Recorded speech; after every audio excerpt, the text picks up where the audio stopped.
Hi, today I'm going to demonstrate removing the keys on a Surface Pro 3 and reattaching them for cleaning because mine has gotten super disgusting, and looking online, everything that I've seen telling you to remove the keys prying from the top, you run the risk of, if you look on here, the these little things right here, if you notice they're kind of joined right in the center there. And if you pry the key off from the top, you run the risk of breaking that little join there. And then the keys are loose, which I did for these ones. So you can see how the key does this. I did it on a couple. So I did it on those ones when I was prying from the top. So I decided to pry from the side, makes it a little bit easier, and you run less of a risk of breaking those keys. I've been taking them off 2 rows at a time so that I don't have 100 keys sitting there and I have to figure out how to put them all on. And when it comes to putting them all on, probably the easiest thing to do is hook the computer part back up to the keyboard, and you just press on one of the keys and it shows you what that key is, so you can very easily make sure you get them back on in the right spot. There's also the keys that have the metal pieces. You can see that. So those are a little bit different. Oh, it's not focusing very well there. So that's like the space bar, the shift keys, the enter keys, the caps lock keys, even the little arrow keys here had a little bit of metal. All those were much easier to get on and off. There's not much difference in taking the key off. You still have to pry it up and out of the little, if you can see on the back here, it's very difficult to see because they're clear basically, but they've got those little kind of hooks. Better focused on there. Those little hooks which it snaps into. So those don't seem to be breaking. None of that seems to have had a problem. It's just these breaking apart from each other. They're supposed to just be able to do like this, and when they're broken, they're separated. Still usable. The key's still usable. It's just floppy. So how I've been getting them off is I just have a little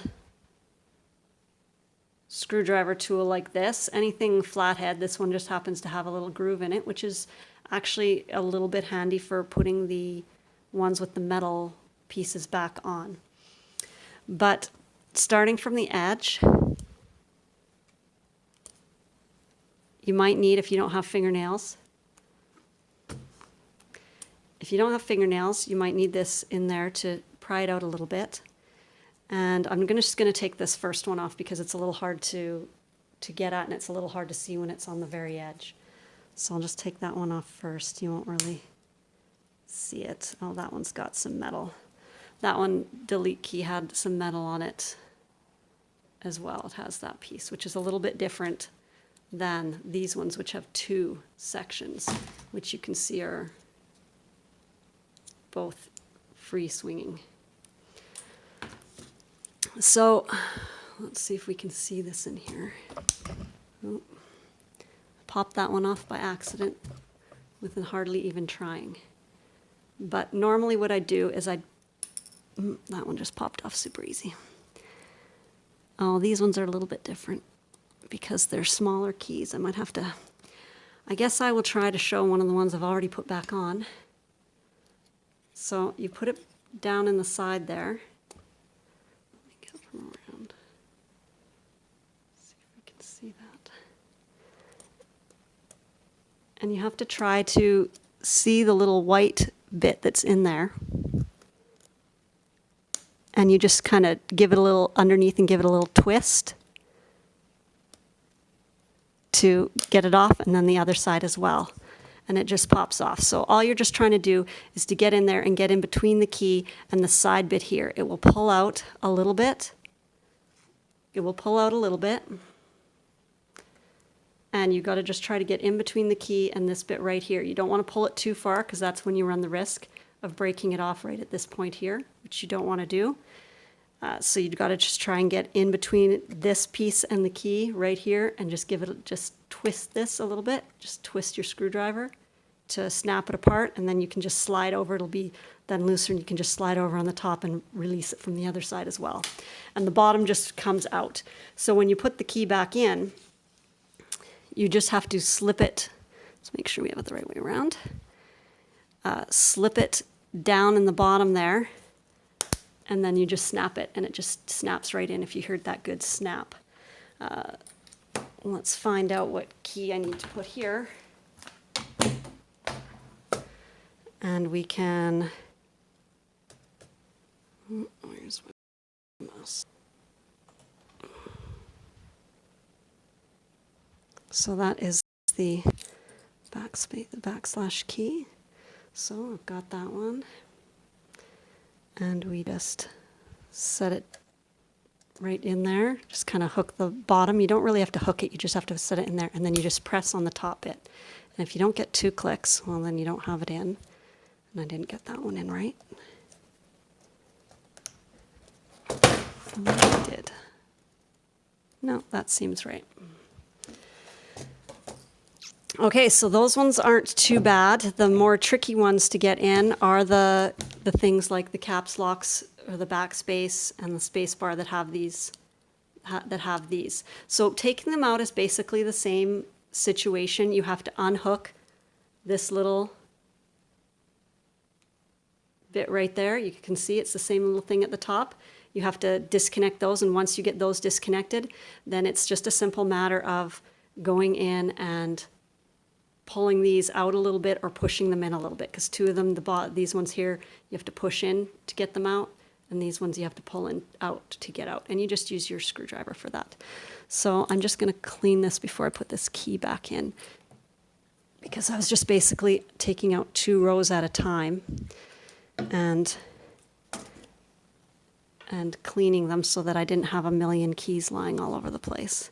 It's just a little bit of alcohol here. So just because I'm going to put this one back in right now.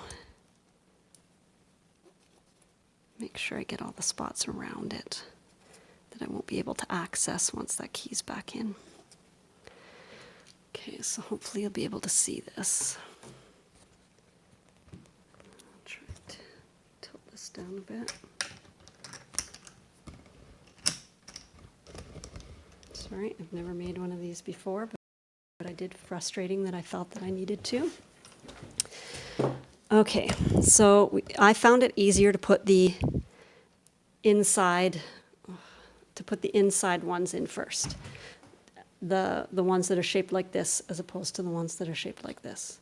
So this is usually on the bottom. I think there might have been 1 or 2 that had it reversed, but you put them in. One of the things I also found was if I pull them out a little bit and make sure you really support it where you're pulling them, just to make them so they don't pop out so easily when you're trying to squeeze them in there. Otherwise, they don't stay in really. Okay, so I put in the bottom, and now I take my little screwdriver tool, and you can kind of see the top ones there, and I'll just slip that one in, push over here. Sorry, I gotta get my face closer so I can see if I got it in. No.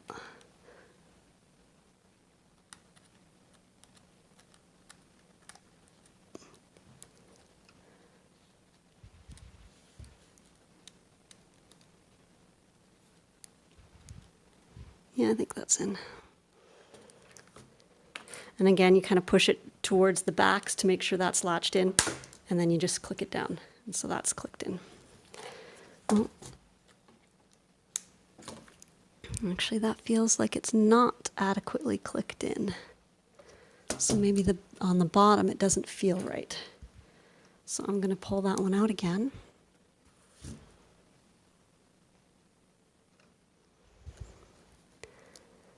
And because the little things are more in the middle on this one, you can access it from the top a little bit better. Okay, so sorry, I gotta be able to see here. Okay, those are definitely hooked in the bottom. Oh, okay, that's better. Must have just not had something quite hooked in there. So that is basically all there is to it. The spacebar one is just bigger. It's actually not that hard to get out. You just need to make sure that you're holding everything nicely and not letting anything snap. Basically, you want to work at it gently across so that you get it all out. And then just clean it all. I was just using some alcohol and Q-tips and getting along the edges, and I was just going down here, and then once I remove this row, I'll get the top up. And was doing each of the buttons individually as well. And everything still seems to be working so far, so hopefully it's all good. So I hope that answers all of the questions about that. I did have an instance where these ones that were the floppy ones that got broken,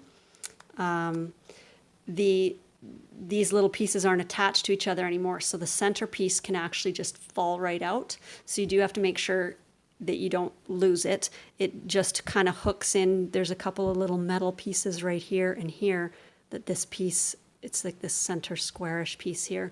And also bear in mind that this is more of a circle at the top, half circle, and this is a straighter at the bottom, so that you make sure that you orient it correctly. And yeah, it's not too difficult. It's just time consuming and tedious. So I hope that helps somebody. Thanks. Bye.